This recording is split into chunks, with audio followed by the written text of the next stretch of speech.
Assalamualaikum warahmatullahi wabarakatuh. Perkenalkan, nama saya Agustina Ismail. Saya mahasiswa Universitas Negeri Gorontalo dari jurusan Ilmu dan Teknologi Pangan, angkatan 2018. Di video kali ini saya akan membahas review jurnal tentang landasan biokimia dari penampilan dan tekstur perubahan dalam buah dan sayuran segar. Di dalam review jurnal ini ada dua pokok bahasan, yaitu penampilan dan tekstur. Pokok bahasan pertama yaitu penampilan. Banyak faktor yang tidak berkaitan mempengaruhi penampilan, yakni dari dampak yang berkaitan dengan luka, pengeringan hingga kolonisasi mikroba. Faktor ini memiliki penyebab dan efek yang dihasilkan dari banyak tanaman, seperti kecoklatan pada buah dan hilangnya klorofil dalam tanaman hijau. Ditambah beberapa contoh masalah khusus untuk tanaman tertentu seperti warna putih kemerahan pada wortel dan perubahan warna pada alliums. Di dalam penampilan terdapat beberapa poin. Poin pertama yaitu batas kecoklatan. Gambar ini memberikan detail sehubungan dengan penempatan senyawa fenolik dan enzim yang berinteraksi untuk menyebabkan browning ataupun kecoklatan. Perubahan penampilan dan tekstur adalah dua karakter yang menentukan penerimaan buah dan sayuran segar. Pada dasarnya, perubahan penampilan dan tekstur sangat erat terkait dengan kerusakan jaringan yang demikian dapat digunakan sebagai ukuran kesegaran dan penurunan kualitas dalam penelitian dan industri. Oleh karena itu, kedua karakter ini merupakan penentu kualitas yang paling menarik dan menjadi perhatian prosesor baru dalam kaitannya dengan memaksimalkan umur simpan. Fenolik senyawa sintesis terkait dengan retikulum endoplasmik. Setelah terbentuk, senyawa ini berbentuk glikolisis dan kemudian dibawa ke dalam kelenjar pembeku yang terbentuk dari membran retikulum endoplasmik. Sarikel ini adalah media yang dilalui senyawa fenolik yang diangkut ke ruang apoplas.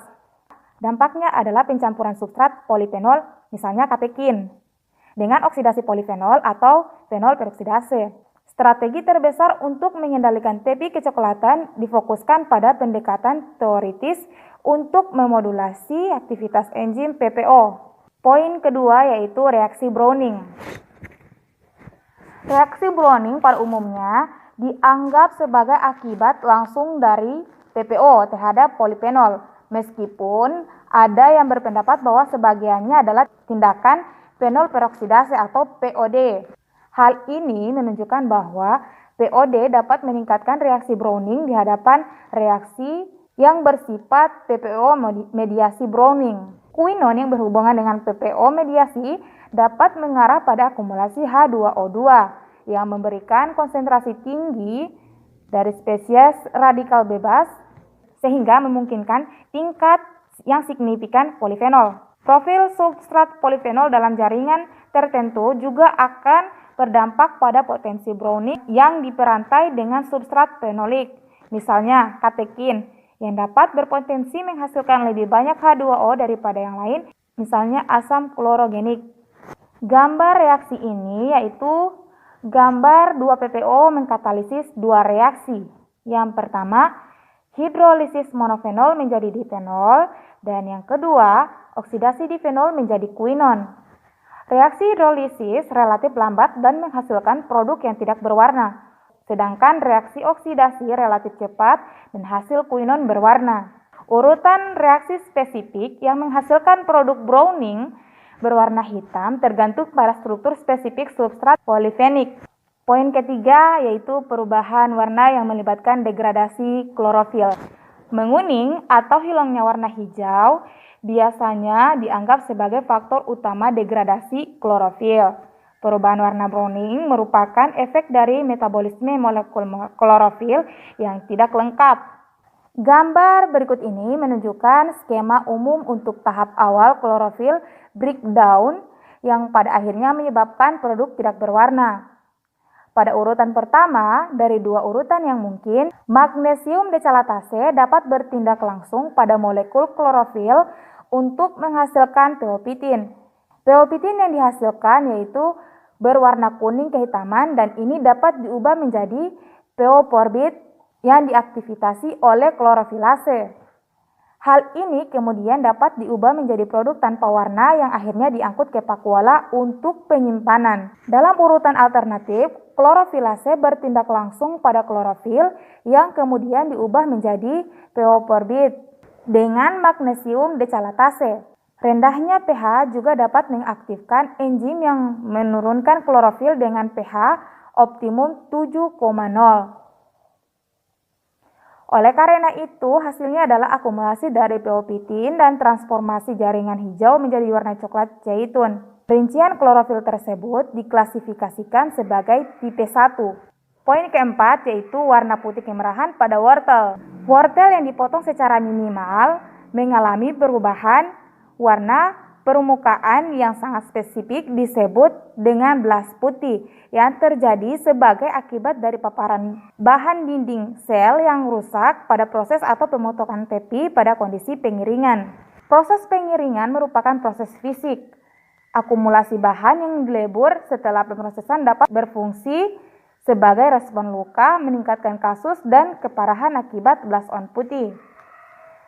Lignifikasi adalah proses yang melibatkan serangkaian konversi banyak enzim dimulai dengan penilalanin amonia liase yang merupakan reaksi awal proses penilporpanoid yang menghasilkan fenolik selarut. Demonstrasi yang definitif bahwa lignifikasi penting untuk pembentukan belas putih. Poin kelima, perubahan warna gabungan.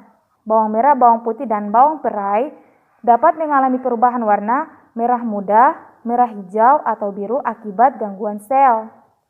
Susunan kimia perubahan warna ini khas untuk spesies Allium dan kedua isoalin dan alinase merupakan persyaratan untuk terjadinya perubahan warna. Tiosulfanat atau pengembang warna berinteraksi dengan asam amino bebas untuk menghasilkan senyawa berpigmen yang warnanya bergantung pada identitas dan perbandingan berbagai spesies tiosulfat yang dihasilkan oleh alinase. Poin keenam yaitu browning sekunder pada apel. Browning sekunder telah diidentifikasi sebagai keterbatasan kualitas dalam apel segar. Pengamatan dalam apel non-browning yang telah dihasilkan dengan menggunakan sisipan antisense PPO transgen menunjukkan bahwa browning bukanlah dampak aktivitas PPO dalam jaringan irisan apel. Sebaliknya, hal tersebut dapat dianggap sebagai tindakan tirosinase yang muncul dari spora jamur yang tumbuh pada permukaan irisan-irisan yang dipotong. Sekarang adalah pokok bahasan kedua, yakni tekstur. Tekstur muncul dari banyak samaran, yaitu kekenyalan, kekerasan, kemewahan, dan lain sebagainya. Bagi konsumen, ada dua faktor yang paling mempengaruhi rasa tekstur dari buah ataupun sayuran. Yang pertama yaitu kekokohan dan yang kedua kesegaran. Nah, kekokohan sebagian besar ditentukan oleh anatomi fisik jaringan, khususnya ukuran sel, bentuk dan pengepakan, ketebalan dan kekuatan dinding sel, dan luasnya daya rekat sel ke sel, bersama dengan sifat turgor. Selain itu, sel daging buah mengalami degradasi alami selama masaknya buah, mengurangi kekokohan dinding sel dan adesi interseluler. Turgor dapat terpengaruh oleh kondisi lingkungan seperti sinar matahari yang diterima selama pertumbuhan dan dapat sangat berkurang akibat hilangnya jaringan air. Di dalam tekstur terdapat poin berikut, yakni kehilangan kualitas tekstur dalam mengolah buah. Bond tahun 1979 membagi buah menjadi dua. Yang pertama, buah yang sangat lembut sewaktu menjadi matang seperti aprikot, stroberi, peach, plum, kiwi fruit, pir Eropa, dan kebanyakan buah beri. Buah ini memiliki tekstur yang lembut dan mencair. Yang kedua, buah yang cukup lembut saat menjadi matang seperti apel, quince, cranberry, pir Asia, paprika, dan semangka. Buah ini memiliki tekstur yang renyah. Oke teman-teman, demikianlah beberapa hal yang bisa saya sampaikan. Apabila ada salah kata mohon dimaafkan. Wabillahi taufik wal hidayat. Wassalamualaikum warahmatullahi wabarakatuh.